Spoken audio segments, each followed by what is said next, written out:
activist Imraahn Mukkadam. He is based in the Western Cape, and we are going to be talking about the unfolding crisis here in South Africa, and that's the illegal migrant situation.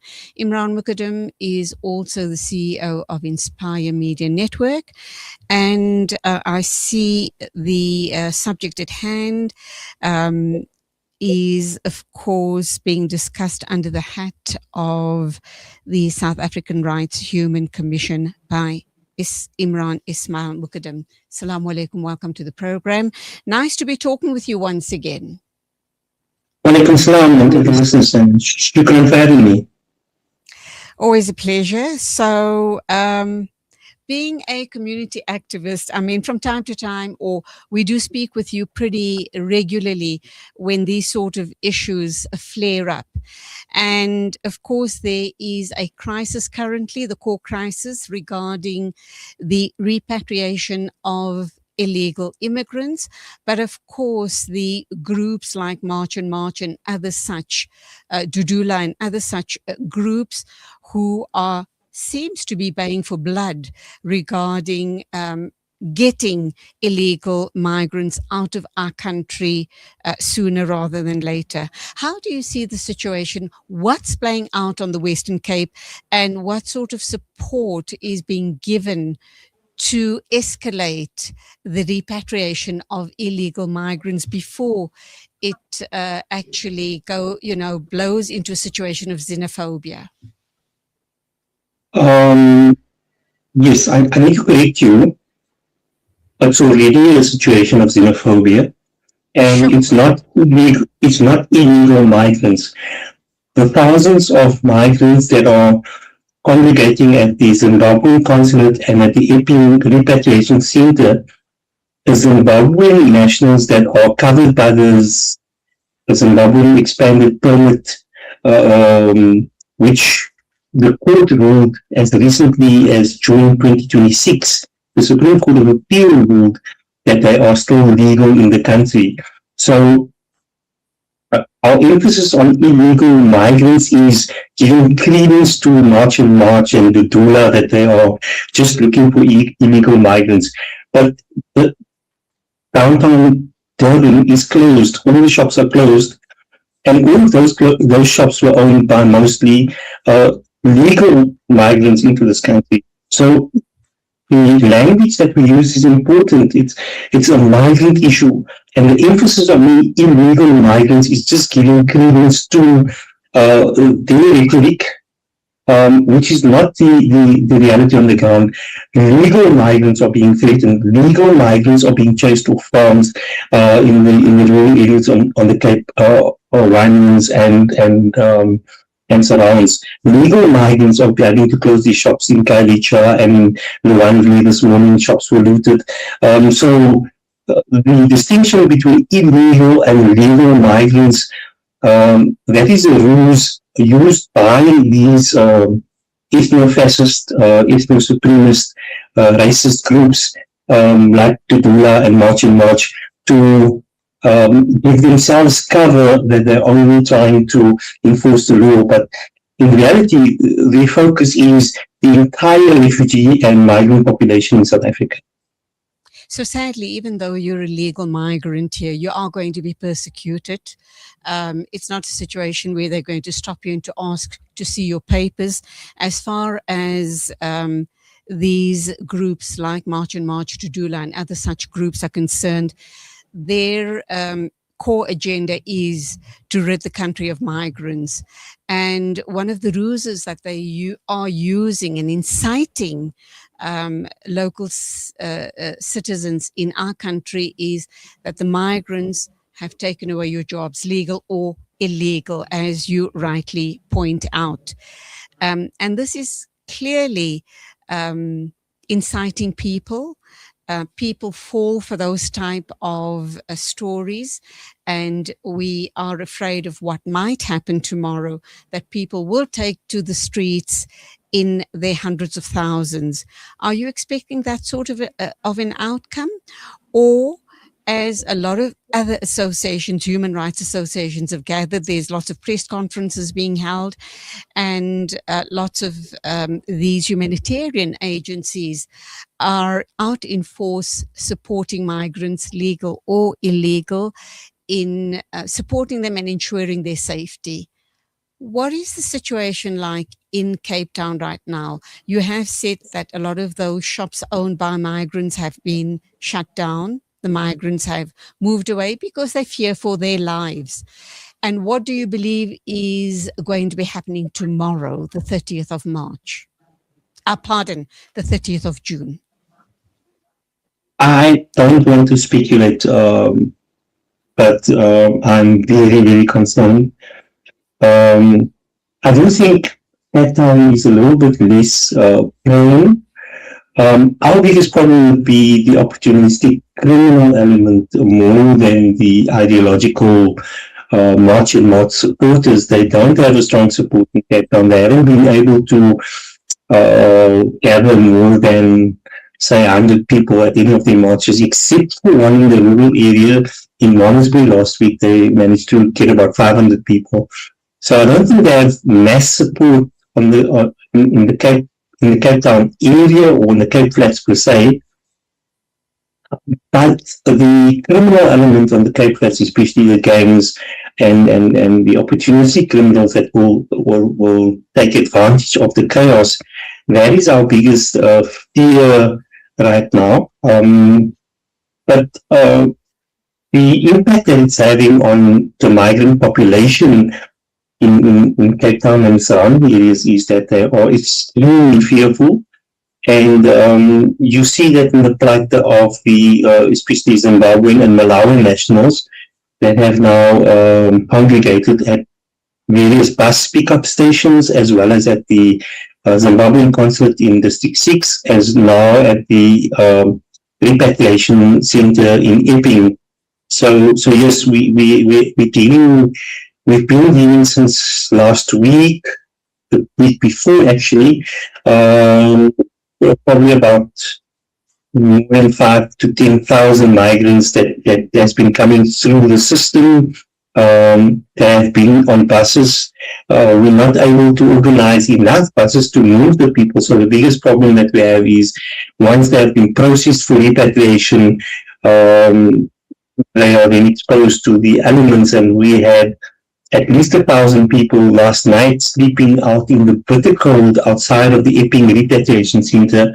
We had a level 4 storm warning all weekend, with only black plastic sheets as shelter. And this is our biggest concern, is that if this thing escalates, we'll have much more of our migrant population seeking refuge. And the city of Cape Town has just failed to put in place a disaster relief plan for this eventuality. So our biggest fear right now is basically how are we going to cope with the mass of people that we anticipate flocking to urban centers looking for refuge until this thing either calms down or until they are then repatriated. So it is a crisis, and it needs to be dealt with as a crisis. And I don't think the powers that be are, treating the current situation as a crisis. I spoke earlier on to Tessa Dooms from the Rivonia Circle, and we focused obviously on the 160 humanitarian organizations uniting against xenophobic violence. There was a press conference held this morning at about 9:30, and also, sharing of ideas on how to mitigate possible xenophobic attacks and also ensure safety of migrants right across the board. The sad reality too is what Tessa expresses exactly what you have expressed, and that is the criminal element.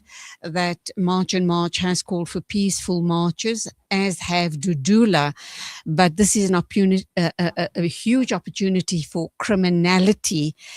What I worry about, and I don't know if you've applied your mind to it as well, is perhaps I'm being too much of a pessimist, but a replay of July 2021. Do you think it could escalate to those proportions? And of course, that also then suggests that government has failed us, has not come to the party, has not addressed this very, very serious situation. Definitely, I think that is the intention.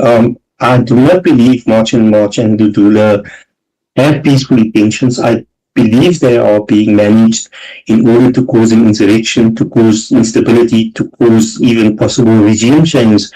So the preferred outcome that these elements have, these outside forces, these third forces, not necessarily the people directly involved in these marches and the people on the ground, but definitely the people behind the scenes, is that they want a massacre or a disaster on the level of 2021 or even worse. They need that in order to get the kind of instability that they want, to push for regime change or to push for some real mobilization, and even towards the elections in November. So the motives behind the instability and the marches and the mobilization, that is what we need to be cognizant of. So these people behind the scenes, they want something dramatic. So we can expect the worst. I do think the South African government is finally coming to the fore, but they could have done a lot more earlier. They could have arrested these inciters and these leadership for inciting violence and for hate speech, and for actual assaults on camera in the presence of policemen, and nothing was done. So the bravado with which especially Operation Dudula and March was acting in the past couple of weeks, has aggravated the situation a lot more, because of the inaction of especially our security establishment. And I do think also that again, we are being caught sleeping at the wheel in terms of the crisis management and being prepared to deal with the aftermath of what could possibly be a repetition of 2021. And we have been saying this all along from the time we've heard about March, from the time they've come onto the scene. Clearly, it indicated that there was a third force involved trying to cause instability within the country for whatever reason. You've suggested regime change, and a whole host of other issues as well. And it's very, very concerning that once again our government has been caught sleeping or sitting on their hands. You've indicated that they are now waking up to this fact, but it might be too little too late. Yeah, we hope that we have enough contingencies in place, but the reality is that it might just be that we are again caught off guard, and we're seeing that in Cape Town right now. We've been asking for more than 10 days for proper accommodation and shelters for the migrants in mass that has been congregating at the Zimbabwean consulate. And the city has basically washed their hands and said, this is not our problem, it's Home Affairs, and the Zimbabwean consulate has to come to the party. Imraahn, let me just come in here with a very important question. The local government managing the city of Cape Town have been boasting for a long while that they are super efficient. They've got the best run municipality in the whole of the country. How come they were caught sleeping? Or are they perhaps complicit and wanting this drama to fold out? Is it in their interest to have this type of unrest happening, and that in their interest to see foreign nationals being marched out of Cape Town? There's definitely politics at play, and I'll explain to you why. One of the biggest protagonists of this xenophobic sentiment and this Abrahamian movement has been the Patriotic Alliance. And the Patriotic Alliance right now is the biggest threat the DA on the Cape Flats, especially amongst the so-called coloured community. So we're simply being seen to be harsh on the migrant problem, um, gives them mileage in terms of that sentiment that is now fermenting and that is being stoked by the Patriotic Alliance and the Sikh leader, Gayton McKenzie. So now we are dealing with a political problem. I mean, we have seen Alan Ziller cozy up to Jacinta Ngobisi Zuma last week. And we asked him what is the messaging here. The mayor came out with a message last week, but he contradicts his messaging with his actions, because by refusing to accommodate these thousands of migrants that are now without shelter, they are creating a humanitarian crisis by the inaction. So in no way is the city of Cape Town living up to their reputation as being the best run city in the country.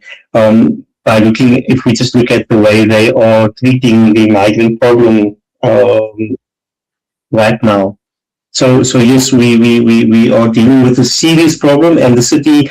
I was in a meeting yesterday where it was actually quoted. One of the city officials quoted their superior saying that if they could sleep on the pavement at the Zimbabwean consulate, they can sleep on the pavement at the Epping repatriation center. So the sentiment from especially those that are that have the ability to make the decisions is that yeah, these people can suffer. It's no skin off us.